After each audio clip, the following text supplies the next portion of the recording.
దేవుడు అంగీకారం బట్టి ఒకవేళ దేవుడు వాడుకున్న వ్యక్తులను ఎవరైనా అలాగ ఆ పద్ధతుల్లో చూస్తే వారి నడినెత్తి పగల కొడతాడంట, వారిని బోడి చేస్తాడంట, వారిని నేలను పడద్రోస్తాడని చెప్పి కీర్తన గ్రంథం 89లో రాస్తూ ఉన్నాడు దేవుడు. దేవునికి మహిమ కలుగును గాక. వాక్యం అంటే చాలా మంది బైబిలే కదా, పుస్తకమే కదా, ఆడెవడో పాస్టర్ మామూలు బలానోడే కదా మాట్లాడుతున్నాడు అనుకుంటూ ఉంటారు. వాక్యము సత్యము, వాక్యం బలము కలిగిన వాక్యము నమ్మాలి. వాక్యాన్ని నమ్మినప్పుడే వాక్యం మన పట్ల క్రియ చేస్తూ ఉంటది. ఒకప్పుడు నాకు వాక్యం అంటే అర్థం కాదు, వాక్యం అంటే నాకు తెలియదు. వాక్యం చెప్పినప్పుడు కూడా వాక్యాన్ని నమ్మని వాడిగా ఉన్నాను.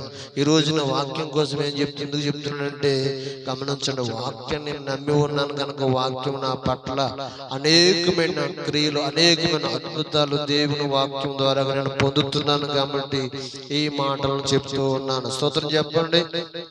అందుకే కీర్తన గ్రంథంలో 5వ అధ్యాయంలో 4వ వచనం గురించి మనం చూస్తే నీవు దుష్టత్వమును చూసి ఆనందించు దేవుడు కావు, చెడుతనమునకు నీ యొద్ద చోటు లేదు, డాంబికులు నీ సన్నిధి నిలవలేరు, పాపము చెయ్యేవారందరూ నీకు అసహ్యులు. స్తోత్రం చెప్పండి గట్టిగా. అబద్ధమాడు వారిని నీవు నశింపు చెయ్యదవు, కపటము చూపి నరహత్య జరిగించేవారు యెహోవా కంట అసహ్యులుగా ఉంటారంట. స్తోత్రం చెప్తాం గట్టిగా. ఇంకా అలాగుందామా? అవన్నీ విడిచిపెట్టేసి దేవుని యందు భయభక్తులు కలిగిన వారుగా ఉందామా? కయ్యేను లేదు ప్రభు అన్నాడు, తన దుష్టత్వమును విడవలేదు, తన పాపము చేయటం మానలేదు, కీడు చేయటం మానుకోలేదు, కీడు చెయ్యవాడుగా ఉన్నాడు.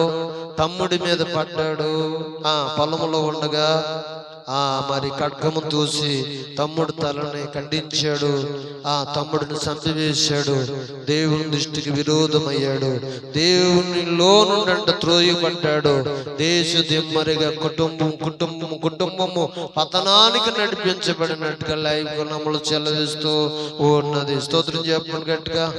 యోసేపు తన అన్నలు యోసేపును పగపట్టి యోసేపును గుంటల్లో త్రోసి ఐగుప్తీయులకు అమ్మివేసి కానాను దేశము కరువు వచ్చినప్పుడు, కష్టకాలం వచ్చినప్పుడు సర్వము కోల్పోయి తినడానికి తిండి లేక, కట్టుకునడానికి వస్త్రం లేక అంత భయంకరమైన దుస్థితిని వారు తెచ్చుకున్నారు. స్తోత్రం చెప్పండి గట్టిగా. నిజమే కదా, కోపం మహాపాపం అంట. కోపం మహాపాపం. కోపపడు పగ తీర్చుకోవద్దు, అది నా పని అన్నాడు, నాకు అప్పగించమన్నాడు. రోమపత్రిక 12వ అధ్యాయంలో 19వ వచనం చూస్తే అది నా పని నా చేతికి అప్పగించమన్నాడు. కొందరు ఏం చేస్తూ ఉంటారంటే కోపం విడవరండి, ద్వేషించడం మానుకోరండి.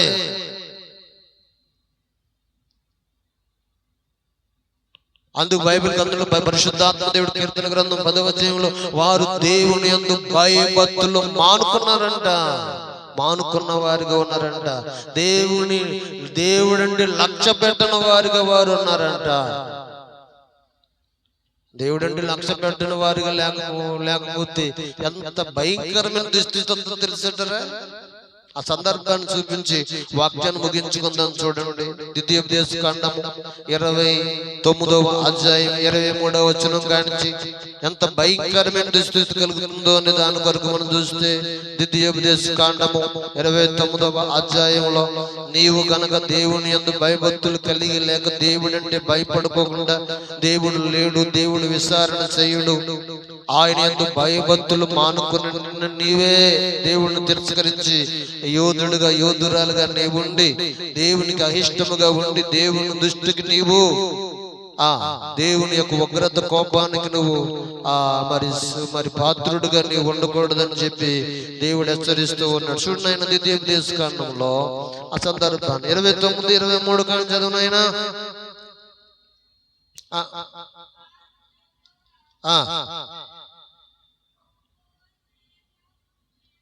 యెహోవా తన కోపోద్రేకము చేత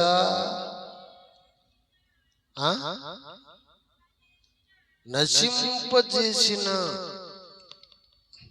సొదొమ. ఆ ఆ నేను చదువుతాను, నీకు తిరగట్లేదు కదా, నువ్వు చూడు నేర్చుకో. 23వ వచనం కాంచి నేను చదువుతాను. ఏమని చదువుతానంటే 29వ అధ్యాయం 23వ వచనం కాంచి ఆ మాట నేను చదువుతా. ఆ మాటను చదివితే చక్కగా వారు యెహోవా తన కోపోద్రేకము చేత నశింపజేసిన సొదొమ గొమొర్రాలో ఆత్మ వలె ఆ సమస్త దేశము గంధకము చేత ఉప్పు చేతను చెడిపోయి విత్తబడకయు దానిలో ఏదియు బుట్ట కయు దానిలోనంట ఏ కోరయు మొలవక ఉండుట చూసి. స్తోత్రం చెప్పండి గట్టిగా. దేని చేతంట? సొదొమ పట్టణము దేని చేత కాల్చబడ్డదంట? అగ్ని చేత కాల్చబడ్డది. ఉప్పు వడగాళ్ళు ఆకాశము నుండి కురిపించబడి లోతు భార్య కుమారులు అలా కుమార్తెలు వారు బయలు వెళుతున్నప్పుడు లోతు భార్య వెనక తిరగగానంట లోతు భార్య ఏమైపోయింది? ఉప్పు స్తంభం అయిపోయింది అంట. దేవునికి మహిమ కలుగును గాక. నిజమే, దేవుడు అంటే భయభక్తులు మానుకుని, భయం మానుకుని, దేవుడు లేడు, దేవుడు విచారణ చేయుడు, దేవుని తిరస్కరించి, దేవుని వాక్యము తిరస్కరించి మనం ప్రవర్తించే వారుగా ఉన్నప్పుడు అంట సొదొమ పట్టణం గొమొర్రాలకు చేసినట్టుగానంట మనుషుడి యొక్క పట్టణమా ఇంటి పైన దేవుని ఉగ్రత అంట అలా కోపోద్రేకము నిలిచి ఉంటుందంట. ఉప్పు అనేది కుమ్మరించబడుతుందంట. ఉప్పు కుమ్మరించబడతామంటే వ్యవసాయం కాదు కదా, మన ఇంటి దగ్గర కూరబొక్కలు కాదు కదా, కొబ్బరి చెట్లు కాదు కదా, ఏది అక్కడ ఏం పాతినా ఏం చేసినా ఏది అనంట అది నిలవనేరదంట, పంటకు రాదంట. భయంకరమైన పరిస్థితి అసిద్ధి అక్కడ కలిగినప్పుడు అంట గమనించండి ఎంత భయంకరం ఉండదో.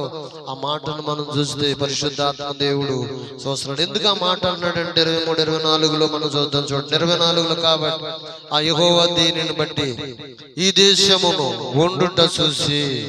24లో చూడండి దీనిని బట్టి దేశమును అన్నాడు చూసి దేశమును ఇట్లు చేసెను ఈ మహా కోపాగ్ని హేతువేమో అని చెప్పుకొందురు. మరియు వారి పితరులు దేవుడు యెహోవాను ఐగుప్తు దేశము నుండి వారిని రప్పించిన తర్వాత ఆయన తమతో చేసిన నిబంధన వారు నిరాకరించారంట. నిరాకరించి వారు ఏం చేస్తారంటే తాము ఎరగని అన్య దేవతలను ఆయన వారికి నియమించిన చూడండి ఆ దేవతలను పూజించి వాటికి నమస్కరించిరి గనుక ఈ గ్రంథములో నుండి రాయబడిన శాపములన్నిటినంట ఈ దేశము మీదకి నేను తెప్పించుట దాని మీద యెహోవా కోపం అంట రగులుకున్నట్టు. దేవుడు ఐగుప్తు నుండి 430 సంవత్సరాలు వారు బానిసలుగా ఉన్నప్పుడు, దాసత్వంలో ఉన్నప్పుడు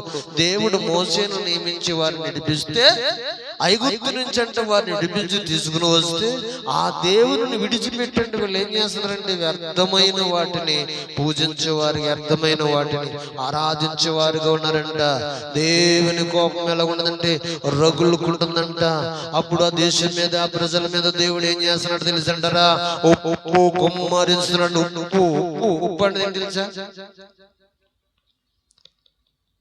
ఒక పచ్చని ఒక బీరపాదు గాను, ఒక ఏదైనా పాదు గాని